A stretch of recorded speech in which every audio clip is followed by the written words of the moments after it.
She ironed the same floral dress she'd worn to her daughter's college graduation 15 years ago, folded her best peach cobbler into a glass dish with care, and caught the 8:40 a.m. Greyhound to Austin.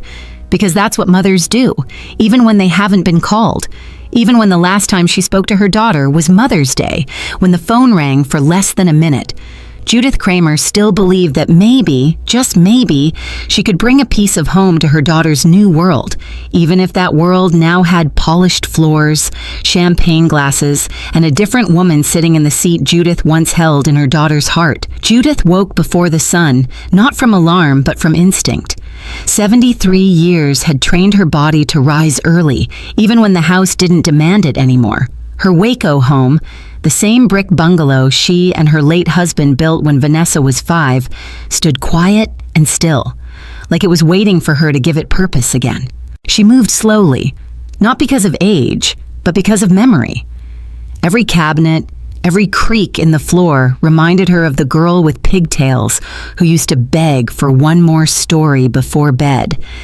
She pulled out the peach cobbler recipe, handwritten on a stained index card, from the tin box above the fridge. Vanessa used to say no one else could get the cinnamon just right like her mom. Judith hadn't made it in years, not since the holidays stopped rotating her way. But today felt different. It was July 4th, and though there'd been no official invitation, she knew there was a party. Vanessa always did something big for Independence Day ever since marrying Miles. A rooftop party, catered drinks, red, white, and blue balloons, the works. Judith had seen photos online, even if she wasn't tagged in any of them. She packed the cobbler in a glass dish, carefully wrapped in foil, and set it into a tote bag lined with towels.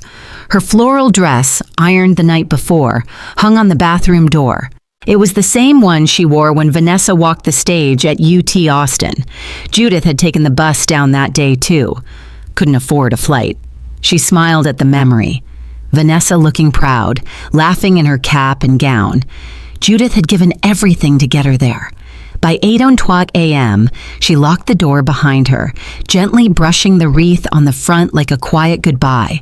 The walk to the bus stop was just 4 blocks, but each one seemed longer now. The Texas sun had already started its climb, and her shoes weren't made for distance. Still, Judith walked with purpose, cobbler secure, heart heavier with each step. The Greyhound was almost empty when she boarded.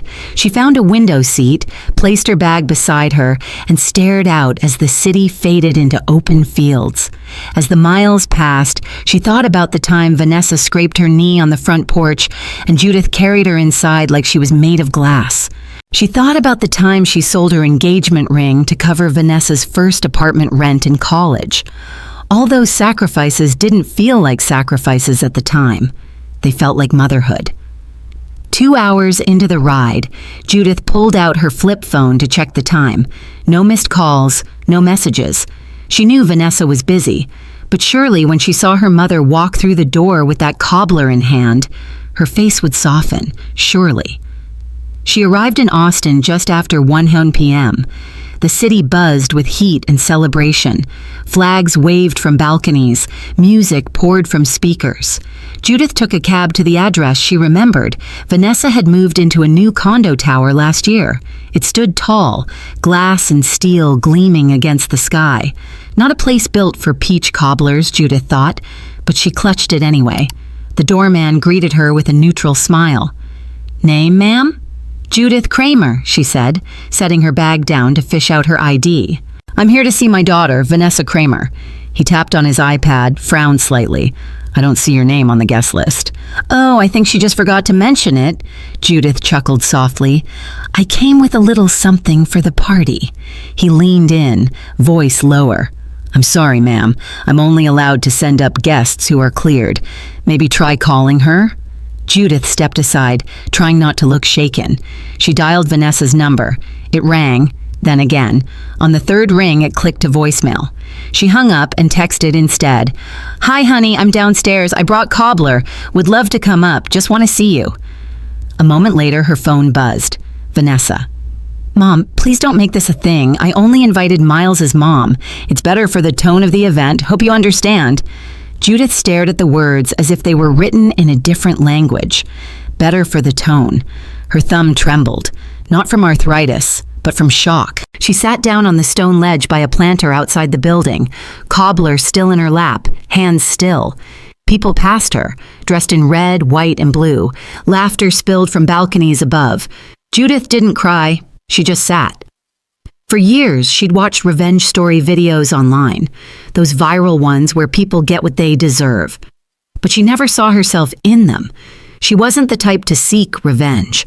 She was the type to forgive, to hope, to bring cobbler. But maybe, just maybe, some stories don't end with forgiveness. Maybe some begin with silence. Judith didn't move for a long time. The gray stone ledge outside Vanessa's building was smooth and cold beneath her, a harsh contrast to the warm July air. The peach cobbler sat untouched on her lap, its sweet scent mixing with the exhaust fumes of the street. Fireworks cracked in the distance, even though it was still daylight. A little boy walked by holding a popsicle, his mother laughing beside him. Judith smiled faintly. Once, that had been her. She reread the message again. Mom, please don't make this a thing. I only invited Miles's mom. It's better for the tone of the event. Hope you understand. Her thumb hovered over the screen. There was nothing to say. The words already said too much. She didn't even know what tone meant anymore. When had her presence become a disruption? When did cobbler become a symbol of something outdated, something not worth inviting? She wanted to believe Vanessa had just made a mistake, that maybe Eloise, with her fancy pearls and perfect posture, had pressured her daughter into making the guest list smaller. But that would be too easy. Judith had seen the photos, the planning posts, the tagged locations. She wasn't forgotten. She was excluded. That was a different kind of pain. Judith stood slowly, joints stiff from sitting so long. She walked a few feet to a nearby bench, shaded by a half-dead tree, and sat again. A small breeze carried the sound of party music drifting from a rooftop above. Judith looked up, not at the building, but at the sky. It was a bright blue, cloudless. She remembered telling Vanessa when she was 7 that the sky always told the truth. It revealed what you were really feeling if you looked at it long enough. Today, the sky felt cruel in its beauty. She opened her tote, placed the cobbler inside again, and zipped it up. It was still warm, but the warmth didn't mean much anymore. Like her. Still here. Still full of love. Just not wanted. Have you ever brought something special to someone, only to realize they never planned on opening the door? I wonder if any of you watching have ever been in this seat, holding something made with love, only to realize love isn't on the guest list anymore. If that's you, you're not alone. She took out her flip phone and scrolled through the contacts. There weren't many. No one really called anymore. Not after her book club dissolved and the neighbors moved away. She paused on Vanessa's cell and then closed the phone again without pressing it. No, not today. A group of well-dressed guests passed her on their way into the building. One of them looked at her with curiosity. The others didn't even glance. Judith pulled her tote closer and stood. She didn't want their pity. She didn't want to be the old woman with a dessert dish and no place to go. Not today. She caught a city bus headed back toward the downtown station. The ride was quiet. A young man offered her a seat, and she nodded politely, sitting with the tote on her lap. She stared at her reflection in the window. Her lipstick had faded. There was a smudge on her glasses. Her dress had a wrinkle across the stomach from where she'd held the dish for so long, but mostly she just looked invisible. Back at the bus terminal, she checked the departure board. The next bus to Waco wasn't for another 2 hours. She sat on a wooden bench in the terminal lobby, listening to the buzz of vending machines and the occasional squeak of suitcase wheels. Her fingers tapped against the tote bag absent-mindedly. Every now and then, someone walked by, glanced at her, then moved on. She opened the bag and looked down at the cobbler. It had cooled now. The crust had sunk slightly in the middle, but it still looked perfect. She thought about throwing it away, about leaving it on the bench and walking out like none of this happened. But she couldn't. Instead, Judith stood and walked to the ticket counter. "Can I change my return ticket to the next available bus?" she asked the young woman behind the glass. The clerk tapped a few keys and nodded. "Bus leaves in 25 minutes, ma'am." Judith smiled. "That'll do." She boarded quietly, found a window seat, and placed the cobbler beside her on the empty seat. The bus wasn't full. Most people were headed toward barbecues, fireworks, laughter. Judith was headed home, with something more than just dessert in her bag. She was carrying the first crack of a realization. This wasn't just about today. It wasn't just about one party. It was about every moment she'd slowly been erased over the last few years. Every decision Vanessa made that didn't include her. Every family photo with just the new side. Every birthday text that came a day late or didn't come at all. Judith leaned her head against the window. She didn't cry. She just thought. Because maybe, for the first time, she wasn't going to chase a place in someone else's story. Maybe she was going to write her own. The bus rolled back into Waco just before sunset. Judith stepped off with slow, steady feet, her tote bag heavier than when she'd left. The heat hadn't let up. July in Texas never did. The sky was streaked with burnt orange and deep purple, colors she used to call Vanessa to admire when they lived under the same roof. She walked the 2 blocks from the station to her home, passing the same mailboxes, the same hedges trimmed a little too far back, the same neighbor's house with the crooked flagpole. All familiar, all silent. Her house stood unchanged. Modest, 1 story, the front porch shaded by a creaking ceiling fan she never got around to fixing. Judith unlocked the door and stepped inside. Cool air greeted her. Not comforting, just cold. She placed the tote bag on the kitchen counter and carefully lifted the foil off the cobbler. The crust had collapsed slightly. The peaches still shimmered underneath, but it was clear this dessert had been through a long, hot day, just like her. She stared at it for a few seconds, then took a spoon from the drawer and tried a bite. Warm, sweet, perfectly spiced. The same recipe Vanessa once bragged about to all her college friends. She took another bite, and another, each one like a memory going down. She didn't eat because she was hungry. She ate because it was the last piece of love she brought to a daughter who left her waiting on a sidewalk. When she finally stopped, half the dish was gone. She wrapped it up again and slid it into the fridge. Then, for reasons she couldn't explain, Judith walked to Vanessa's old bedroom. The door hadn't been opened in weeks, maybe months. She turned the knob and entered. The room had been turned into a sort of storage space. Boxes of tax records, old linens, a treadmill Judith had bought during a short-lived health kick. But on the far wall, the desk still stood, Vanessa's old dresser. And above it, the place where her daughter's graduation photo used to hang. It was gone.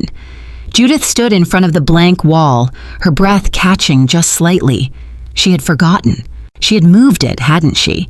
Or had she packed it away? She opened the top drawer of the desk. Nothing.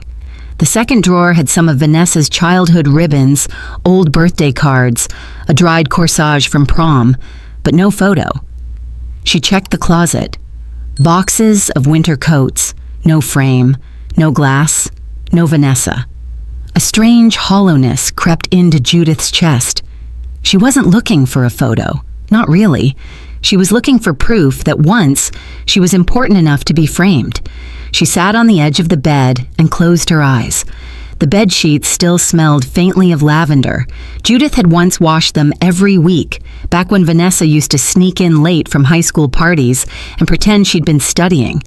Back when Judith would wait up anyway, just to be sure. That's what she always did. Waited, watched, held her breath until she was needed.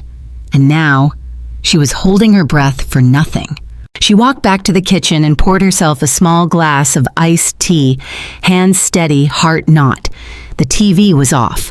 The house didn't echo, but it felt like it should. She sat at the dining table, the same table Vanessa once did homework at, the same one where they had Thanksgiving dinners, even just the 2 of them after her husband died. Now it was just her. There had been loneliness before. Judith knew how to be alone. But this was different. This wasn't about the absence of people. It was about being deleted, as if she had been written out of her own family's story. She took a long sip of her tea. The clink of ice against the glass was the only sound in the room. For the first time, Judith admitted something to herself. It wasn't just one day. It wasn't just a party. It was every Mother's Day card that never arrived, every voicemail left unheard, every family photo that featured only one side. Every time Vanessa said thank you without ever asking, "How are you?" This had been building for years. She just didn't want to believe it, because to believe it would mean she wasn't the mother she thought she was, that her sacrifices weren't valued, that her presence was optional. That's the sharpest cut of all. Not just being forgotten, but being easily replaced. She walked to her bedroom and opened the drawer where she kept her most important documents. A worn folder labeled Will and Estate sat on top.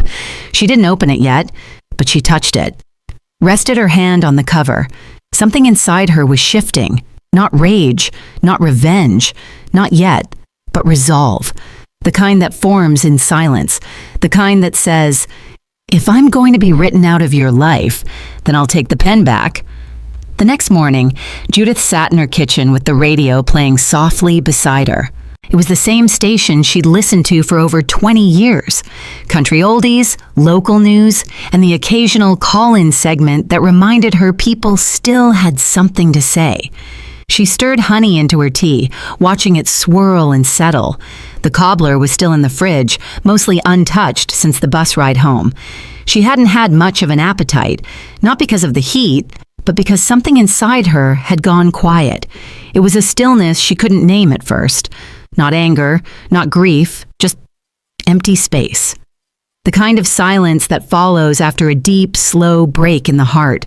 She turned off the radio mid-song. A Patsy Cline ballad faded into nothing. Judith didn't need more songs about heartbreak. She was living one. She sat back in her chair and opened the small notebook she kept by the phone. It was filled with scribbles, grocery lists, numbers to remember, appointments. But as she flipped through, she noticed a pattern. So many of the pages mentioned Vanessa. Ask Vanessa about heater noise. Vanessa said call Medicare, Part D. Vanessa's birthday, maybe lemon bars this year? Judith stared at those entries like they belonged to someone else. When had her entire life become wrapped around a person who no longer considered her part of theirs? She looked across the kitchen. The fridge was covered in magnets, most from road trips long past. A photo of Vanessa as a toddler still hung there. Muddy hands, gap-toothed grin, holding a frog. That child, that girl had once reached for Judith's hand without hesitation. But now her adult daughter couldn't spare a seat at a party, and that was when it happened. The realization didn't slam into her. It wasn't loud. It crept in, slow and heavy, like fog. Judith finally understood. Love doesn't disappear all at once. It fades while you're too busy trying to keep it alive. Every voicemail she left, every holiday where she made herself understanding. Listen. Every time she let Vanessa cancel a visit without protest, it had been a slow erasure. Judith let it happen.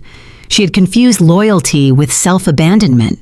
She had traded her voice for the chance to stay close, and now she had nothing left but silence. She got up and went to the bedroom, opened the drawer with her will again. This time, she pulled it out, not just to look, but to read. Judith sat down with it at her desk, glasses perched low on her nose. Everything was still there. The house to Vanessa, the savings account, the heirlooms. Every word had been written during a time when she thought being a mother meant giving until you vanished. She flipped to the last page, the signature. Her hand had been steady then. It wasn't now. Judith placed the folder on the desk and reached for a fresh sheet of paper. She didn't know if this would be the final draft, but she knew one thing for sure. Vanessa would not receive this home. Not because Judith was angry, but because Judith had finally remembered who she was before she was a mother. She used to love painting, tiny landscapes of Texas bluebonnets and old barns. She used to write poems that made the ladies at church cry. She used to sit under the elm tree in the backyard and sing to herself just to feel her own voice again. It wasn't Vanessa's rejection that hurt most. It was realizing how far Judith had drifted from her own center. This home, this will, it didn't need to be a gift to someone who only remembered her when it was convenient. It could be more. It could be the start of something that said, I was here, I mattered, I am not invisible. Judith stood, went to her bookshelf, and pulled out the dusty manila envelope labeled Equity Statement. She reviewed it, did some rough math in her head. The house was modest, but she owned it outright, no debt, a few thousand in savings, enough to do something small, but powerful. The seed of an idea began to form. She didn't want to scream. She didn't want to confront. She wanted to rebuild her voice, quietly, steadily, in a way that no one could take away again. Maybe she would call the library and see if they still had that volunteer poetry group. Maybe she would repaint the guest bedroom and list it on that online site for travelers. Maybe, just maybe, she'd find other women like her. Women who gave everything and were left with nothing. Maybe they could build something new together. Judith didn't cry. She simply whispered to herself as she filed the old will away and pulled out a fresh legal pad. I'm not leaving the story. I'm writing a new chapter. And she began to write. The next week, Judith began moving furniture. She didn't tell anyone, not that there was anyone to tell, but she had a quiet resolve now, the kind that didn't need an audience. The guest room, which had long collected dust and forgotten sheets, was emptied out first. She scrubbed the baseboards, cleaned the windows, and painted the walls a soft cream that reminded her of the old farmhouses she used to pass as a girl. She bought fresh bedding with a floral print. Nothing trendy, just something warm and welcoming. Then she listed the room online. Private room for traveling women. Quiet, safe, tea included. The ad didn't get much attention at first, but that didn't matter. The doing of it was enough. For the first time in years, Judith felt like she was building something that belonged only to her. She returned to her watercolor paints too. The brush felt stiff in her hand at first. Her lines were shaky. But after a few afternoons on the porch with sunlight pouring over the paper, her hands began to remember what her heart had always known. She could still make something beautiful, even if no one else saw it. She framed two of her better pieces and hung them in the hallway, just for her. The phone rang occasionally, mostly robocalls. Vanessa hadn't reached out since that text on the 4th. Judith didn't expect her to. Something inside had shifted. She no longer craved her daughter's approval like a life raft. Instead, she turned toward the small, the real. At the farmer's market, she struck up conversations with vendors she'd never spoken to before. She bought a little jar of lemon curd from a woman named Hazel and asked how she made it so smooth. Hazel smiled like someone who had been waiting to be noticed.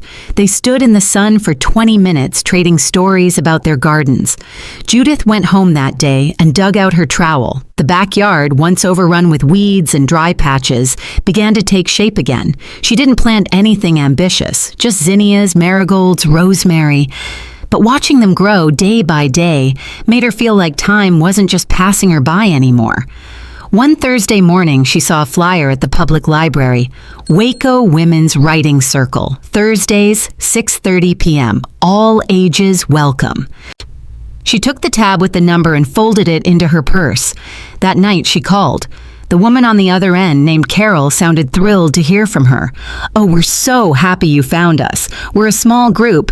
Some of us just write poems in the margins of grocery lists. Come anyway." Judith laughed, genuinely. "Sounds perfect." The next Thursday, she walked into a small conference room with a notebook tucked under her arm. A dozen women sat in a circle, some gray-haired like her, some young, some in between. They greeted her like she'd always been part of them. When it was her turn to read, she hesitated. Then she opened her notebook and began. "I brought a cobbler no one wanted. I waited in shoes I no longer wear. I stood at the edge of someone else's joy and remembered the taste of being invisible. When she finished, the room was silent. Then someone whispered, "That's exactly how I felt when my daughter married." Another nodded. "That line about waiting, I felt that in my bones." Judith smiled, not because she was proud, but because for the first time someone saw her without her having to prove she belonged. Weeks passed. The room she listed was rented for a weekend by a retired school teacher visiting from Tulsa. They sat on the porch and shared stories over mint tea. Judith didn't tell her the whole tale, just enough to let her know she understood what it meant to feel used up and left out. The woman nodded and said, "It's nice to be somewhere that doesn't ask anything from me." Judith replied, "You're welcome to rest here." And she meant it. She also updated her will. It wasn't a dramatic gesture, no lawyer letter sent to Vanessa, no angry declarations, just a quiet shift. The house would go to a local nonprofit that provided shelter for older women at risk of homelessness. Judith had met one of their coordinators at the library, a soft-spoken woman named Maria, who had started the foundation after her own mother was displaced by a family inheritance dispute. "It's not about the money," Maria told her. "It's about dignity." That word stayed with Judith. Dignity. She realized she hadn't felt it in years, not since she stopped being needed. But now, even in the silence, even in the smallness of her world, she was building something that honored her worth. And no one could take that away again. It was a Sunday morning when the letter came. Judith had just finished watering the garden. Her marigolds were exploding with color, and the rosemary had finally taken root. She wiped her hands on her apron and spotted the envelope in the mailbox, tucked between a flyer for pest control and a discount card for a tire shop. The handwriting on the envelope was unmistakably Vanessa's. She hesitated, her heart still for a long beat, then walked inside and placed the letter on the counter. She made herself tea first. Let it steep. No rush. The days of waiting anxiously for Vanessa's words were over. When she finally sat down and opened it, she expected an apology, maybe a weak excuse. What she didn't expect was this. "Mom, I don't know how to start this except by saying I was wrong. Really wrong. Miles's mom left last week. We got into an argument over something small, and she told me, point blank, that I've treated you like a placeholder, that I wouldn't have what I have without you, and yet I've made you invisible." I didn't have a response. I just sat there, thinking about everything. About how you raised me alone, how you worked 2 jobs when Dad passed, how you never asked for anything but my time, and I didn't even give you that. I saw that writing piece of yours. Someone in my friend circle shared it. The one about the cobbler. I knew it was you, even without your name on it, and it broke me. I read it 3 times. I cried all night. I don't expect you to forgive me. I just want you to know I finally see you. I see everything you gave, everything I dismissed, everything I replaced. I love you, Mom. I just didn't act like it. Vanessa. Judith sat still for a long moment, the letter resting gently in her hands. The kettle hissed softly behind her, but she didn't move. Tears didn't fall. Her chest didn't tighten. There was only a quiet release, like a heavy breath. Finally. Let go. She folded the letter, placed it inside her recipe box, and went to the back porch. The sun was rising behind the elm tree, its rays catching in the glass wind chime above her. She sipped her tea slowly. Then she smiled, not because her daughter finally said sorry, but because she no longer needed the apology to feel whole. She had already come back to herself. The apology was just a recognition, not a requirement. Have you ever had someone say, "I see you," after years of being invisible? Not with a shout, not in a public speech, but in a letter, a glance, a quiet realization. I wonder, have you ever had someone return too late, and you were okay with that? Not angry, not bitter, just done waiting. Judith didn't respond to the letter. Not yet. She didn't feel rushed. Maybe she would someday. Maybe she wouldn't. The peace she had found wasn't fragile anymore. Later that week, another traveler booked her guest room. a retired librarian named Fran, just driving through on her way to Galveston. Over tea, they talked about books, family, and what it meant to live a quiet life with dignity. Fran said something that stayed with her. Sometimes the reward isn't what you get, it's what you become when you stop needing what hurt you. Judith nodded. She didn't need a party invite anymore. She had her porch, her zinnias, her poetry group, her will, rewritten with clarity and intention. She had herself. Weeks later, Vanessa did visit. She came alone, stood on the porch like she wasn't sure she had the right to knock. Judith opened the door gently and smiled. There were no dramatic hugs, no flood of tears, just two women sitting on a porch, speaking like grown women for the first time. They talked for hours. Some things were said, others weren't. But Vanessa noticed the framed paintings, the flower beds, the little bronze plaque near the mailbox that read, "This home is part of the Waco Women's Legacy Project." She asked what that meant.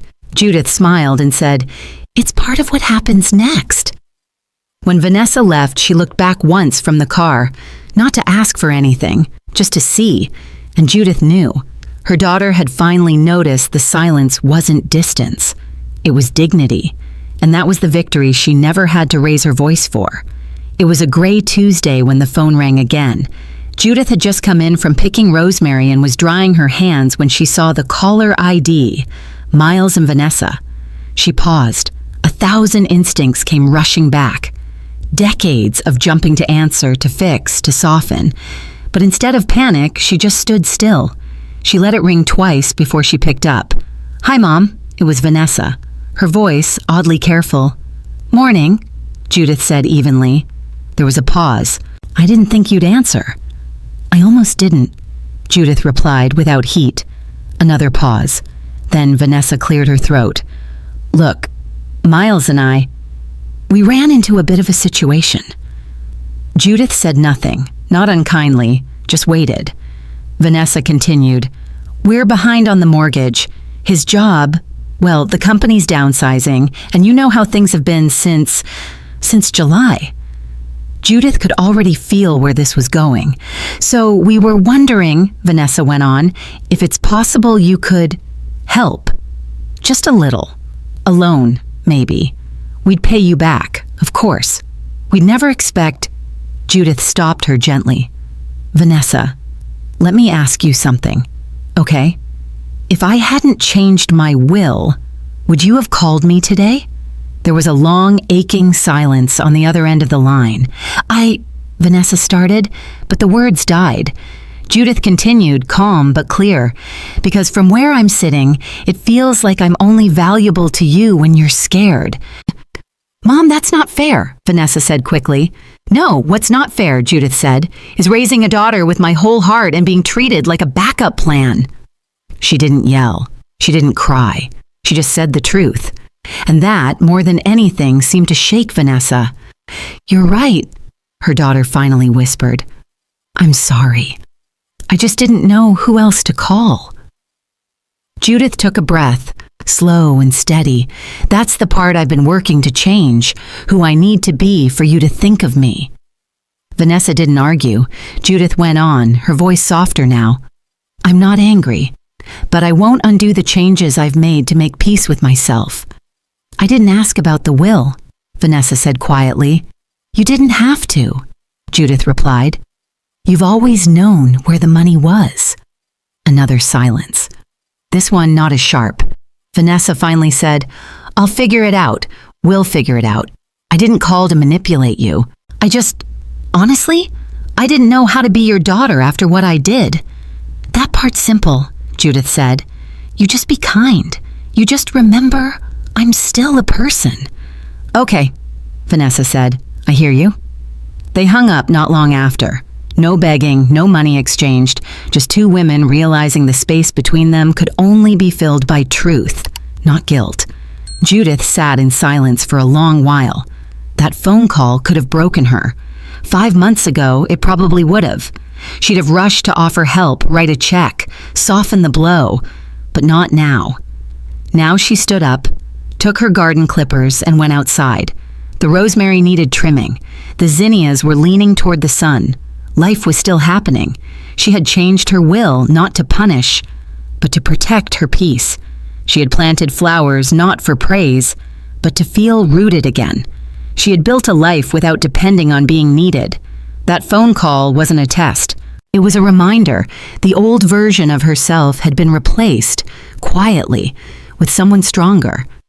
Have you ever had someone reach back into your life, not because they missed you, but because they needed something from the version of you that no longer exists? That's a turning point. That's the moment you choose whether to go back and bleed again or stay where you've healed. Judith chose the latter, not with spite, but with grace. And that was the difference now. She had nothing left to prove, only peace left to protect.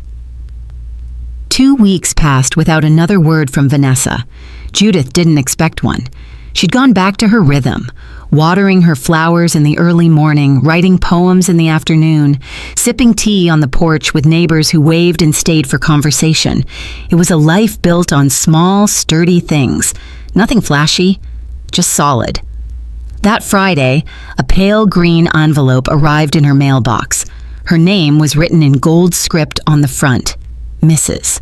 Judith Calhoun. Inside was a folded invitation, heavy cardstock, embossed letters.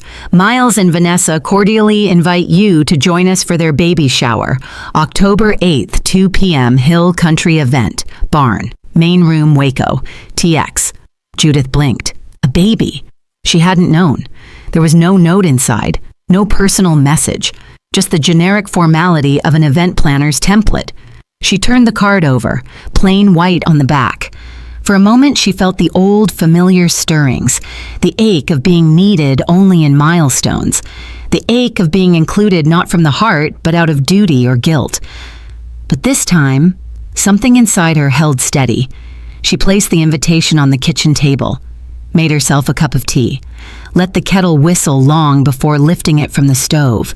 She sat and looked at the card again, not through the eyes of the mother she used to be, but through the woman she had become. They were having a child, another generation, and they were inviting her in, not with warmth, not with humility, but with assumption. There was no apology attached, no recognition of the years of silence, just a clean invitation, as if July 4th had never happened. She set the card aside and took out her notebook, opened to a fresh page, wrote one line, "I'm not a prop for your milestones." Then she stared at the words, "Let them breathe." That night, at the Thursday writing circle, she shared the line with the group. A woman named Elena, who had long gray braids and a voice like velvet, said, "That sounds like something you only learn after being discarded one too many times." Judith smiled. "Exactly." Later that week, Hazel from the market stopped by with a small jar of homemade preserves. She saw the invitation on the table and raised an eyebrow. "Going?" Hazel asked. Judith chuckled softly. Still thinking, Hazel sat across from her and sipped the tea Judith had poured. "Let me ask you something. If you go, would it be for them, or would it be for you?" Judith paused. "I don't know yet." Hazel nodded. "Then don't rush the answer." That Sunday, Judith walked into her bedroom and pulled out a box from the closet. Inside were tiny clothes neatly folded. Some were 30 years old, little bonnets, booties, and a yellow knit sweater she'd made while pregnant with Vanessa. She held it to her face. It still smelled faintly of cedar and old baby powder. She remembered who she was then, a young widow with trembling hands, knitting through her fear. Every stitch had been a prayer. Let me raise her well. Let her know she's safe. Let her never feel alone. But somewhere along the way, she had been the one left out in the cold. Now the idea of attending that baby shower wasn't about forgiveness. It wasn't about reclaiming a seat at the table. It was about choosing who she wanted to be.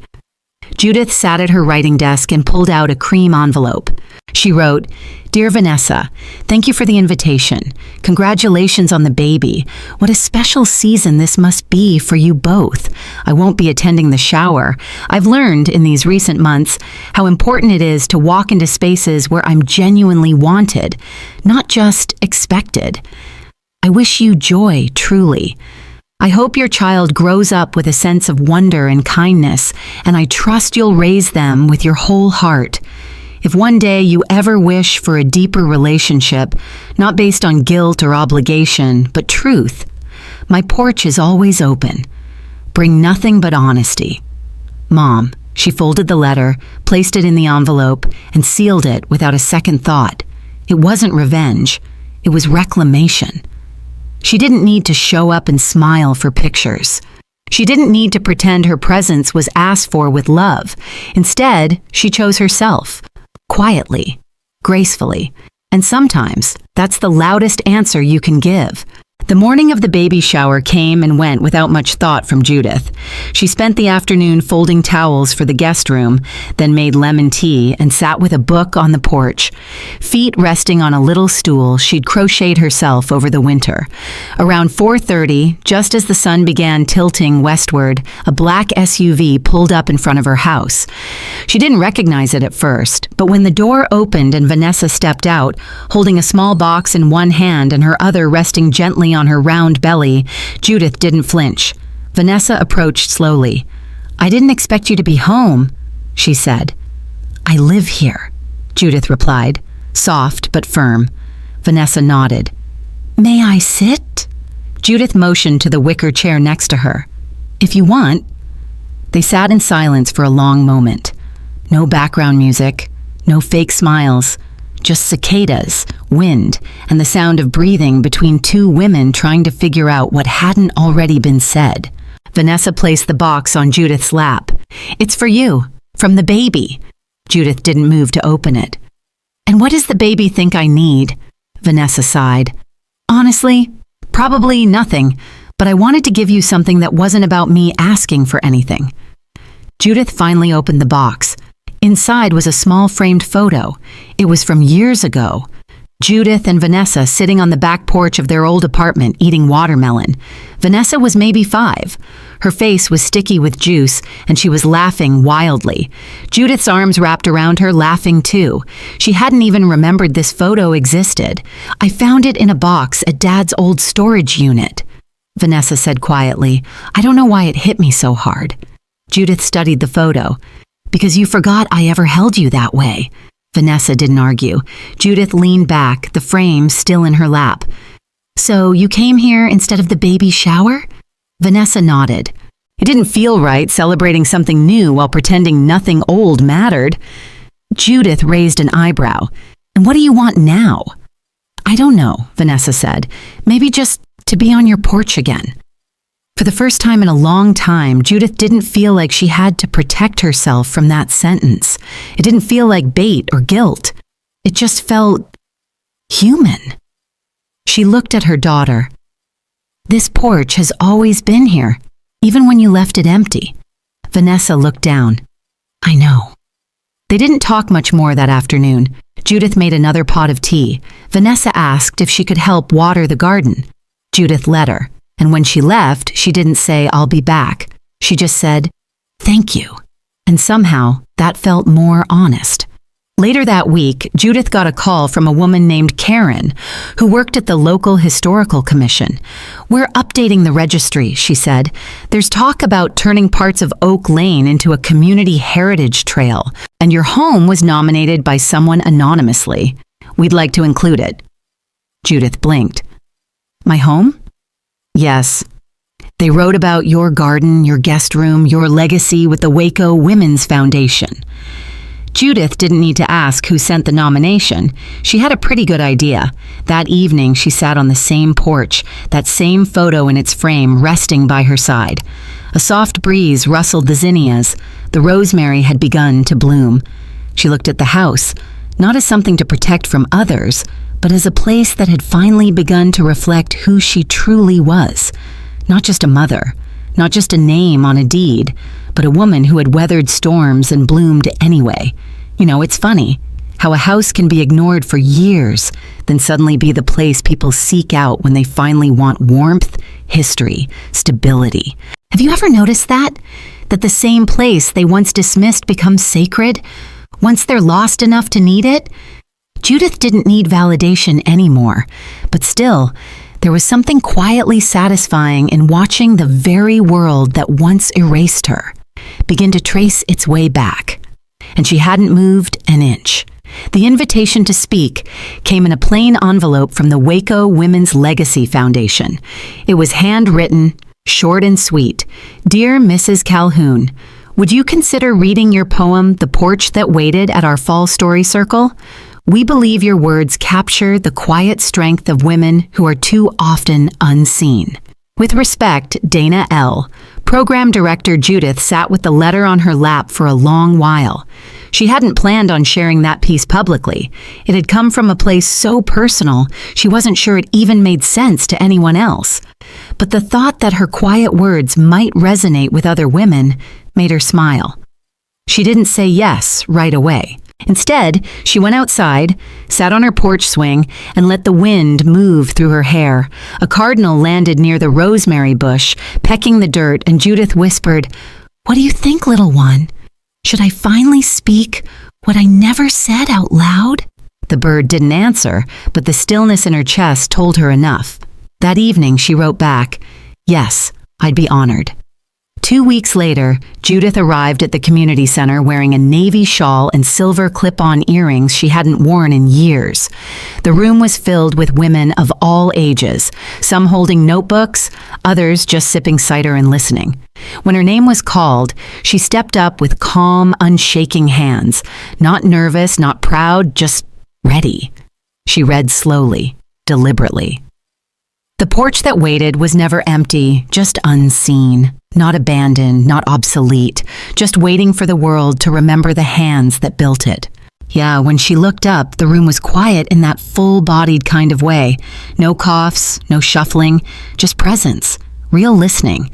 She didn't expect applause, but it came, warm and sincere. A woman in the back wiped her eyes. Another stood and nodded toward Judith with a silent thumbs up. Later, as people mingled, a young woman approached her. "My mom would have loved that poem. She passed 2 years ago. She was the quiet type, too. Thank you for putting her into words." Judith squeezed her hand. "Then I'm honored to have met her through you." As the room cleared, she felt no rush to leave. A woman named Ruth invited her to join the Storytelling Guild. Another handed her a business card for a podcast looking for older voices. Judith tucked the offers into her purse, not out of ambition, but out of curiosity. Maybe she wasn't done speaking after all. The next morning, Judith returned to her routines. Tea, garden, let hers. But something in her had shifted. It wasn't about reclaiming anything anymore. She'd already done that. It was about holding space for herself, for her story, and for others who never had the mic. Later that day, she ran into Miles at the grocery store, alone. He looked thinner than before, tired. "Hi, Mrs. Calhoun," he said, trying a smile. "Hello, Miles." He looked at the cart where she had fresh herbs and a small lemon tart. "Still cooking like a pro, I see." Judith nodded. "Old habits." He hesitated. "Vanessa mentioned your reading. She said people cried." Judith smiled softly. It wasn't the crying that mattered. It was the quiet after. Miles nodded, a little awkward. "She's been thinking a lot lately, about everything." "That's good," Judith said. "Thinking's a good place to start." He seemed to want to say more, but didn't. Just gave a polite goodbye and walked off. Judith didn't follow. She didn't need closure from Miles or even from Vanessa. Their steps back toward her weren't the point anymore. What mattered was this. She had stepped fully back into herself. You know that moment when someone sees you, not as they want you to be, but as you are. And they don't say it out loud, but you feel it in how they soften, how they pause, how they finally listen. That's the shift. And if you've ever felt it, you know it's one of the most healing things in the world. Judith didn't need to be celebrated or reclaimed or even praised. She just needed to be seen. And finally, she was. Judith sat at the long oak table in her attorney's office, the same table where nearly 6 months earlier she had scribbled her signature in a flurry of pain and resolve, rewriting her will just days after being publicly dismissed on the 4th of July. Now, she wasn't angry, she wasn't broken, she was still, calm, certain. "Ready when you are," said Mr. Langdon, her attorney of 17 years, a kind man with gray hair and an allergy to small talk. Judith nodded. "Let's go over it one more time." He slid the folder forward. "You've named the Waco Women's Foundation as primary beneficiary of your estate. That includes your home, the 401k, the personal savings account, and the 2 plots of land in Canyon Lake. All with the stipulation that the funds be used to create programs for aging women with no family support." Judith nodded slowly. "That's right." Langdon tapped his pen. "And your daughter?" Judith looked out the window, where the crepe myrtles were blooming like they hadn't got the memo about fall arriving. "She's not being punished," Judith said. "She just isn't part of what I'm building anymore." Langdon didn't comment. He simply turned the page. Judith leaned back in her chair. "I thought long and hard about this. I've raised a child. I gave her everything I had, my time, my strength, my money, my hopes. But what I didn't realize is that at some point, you have to stop giving out of duty and start choosing what gives you peace." Langdon looked at her with the soft gaze of someone who'd heard 1,000 last wishes, but still understood when one cut deep. "Would you like to include a letter?" he asked. Judith smiled. "Already written." She reached into her purse and pulled out a sealed envelope with Vanessa written on the front in careful script. "It's not dramatic," she said. "It's not bitter. It just explains why I'm at peace with this." They finalized the documents. Judith signed with steady hands. There was no hesitation, no rush, just clarity. As she stood to leave, Langdon said quietly, "You know, Judith, most people change their will to teach someone a lesson. Yours is different." "It's not a lesson," she replied, turning back. "It's a boundary. And boundaries don't need explanations. They just need to be honored." Back at home, Judith poured herself a cup of mint tea and settled into the porch swing. The autumn wind had finally arrived, brushing her cheek like an old friend. She closed her eyes, exhaled, and let the quiet fill her bones. She thought about the years she spent hoping for a different kind of daughter, about the holidays she forced smiles through, the birthdays spent wondering if she'd hear from anyone, the family photos where she was either cut out or invisible in the background. But now, she didn't need any of that to define her. She had created a new kind of legacy, one built not on inheritance, but on impact. She imagined someday a woman like her, left behind by her children, aging alone, might walk into a warm building with her name on the wall, and for the first time in years feel seen, feel safe, feel like she mattered again. That was worth everything. Have you ever reached a point where the people you loved the most became the ones you had to stop living for? It's not cruelty, it's clarity. Judith wasn't bitter. She didn't need Vanessa to grovel or Miles to apologize. She didn't need to reverse anything. She just needed her peace to stop depending on people who had already shown her where she stood. That evening, she wrote in her journal, "I changed my will, not to take anything away, but to finally give something to myself. Peace, legacy, freedom." The first snow came early that year. Judith stood by the window, a blanket around her shoulders, watching flurries dust the branches of the pecan tree. The wind whispered across the porch railings, and inside, the kettle began to hum, like it always did, right on time. She lit a cinnamon candle and opened the latest letter from the Waco Women's Foundation. "Dear Mrs. Calhoun, the first phase of the Judith Calhoun Resource Wing is nearly complete. We've enclosed preliminary renderings. Your story has inspired dozens of women to share their own. You've started something, Judith, and we're just getting started." Tears didn't come. Not anymore. She'd cried enough tears in the past. Now all she felt was a steady fullness, like warmth in her chest that needed no audience. Later that week, Judith dropped off a casserole at her neighbor Lorraine's house. As she was walking back, she saw a car pull into her driveway. Vanessa stepped out, bundled in a beige coat, her baby, now nearly 3 months old, cradled in a gray sling. Judith didn't wave. She just stood, waiting. Vanessa walked slowly toward her. "We were just driving. I wanted to see the porch. Judith didn't invite her in, but she didn't turn away either. Vanessa looked older than her years, not tired, just stripped of illusion. Her voice was quieter now. I heard about the new center. Someone at church mentioned your name, and I realized I don't even know this version of you. Judith spoke gently. It's not new. It's just the version you never asked about. They stood for a beat. Snowflakes gathered on their sleeves. Vanessa's eyes welled. I think I'm finally ready to ask, but I understand if it's too late. Judith didn't offer an answer, just opened the screen door and held it. They didn't talk about July 4th. They didn't bring up the baby shower, the will, or what had been lost. Instead, Judith poured tea. The baby stirred softly in his sling, and for the first time in a very long time, they just sat. Nothing more needed to be said. That Sunday, Judith walked downtown to the new community center. A mural artist was painting a large wall, women of all ages standing in quiet strength, some holding books, others watering plants, one seated on a porch swing, pen in hand. In the corner, a brass plaque had already been installed, the Judith Calhoun Wing, for every woman who was told she didn't matter but chose herself anyway. She stood in silence. No crowd, no ribbon cutting, just her and a breeze and the unshakable knowledge that she had left something behind, not for her children, but for women like her, for herself. She didn't need Vanessa to say sorry, didn't need Miles to write a letter. Their absence in her journey had become their own burden to carry.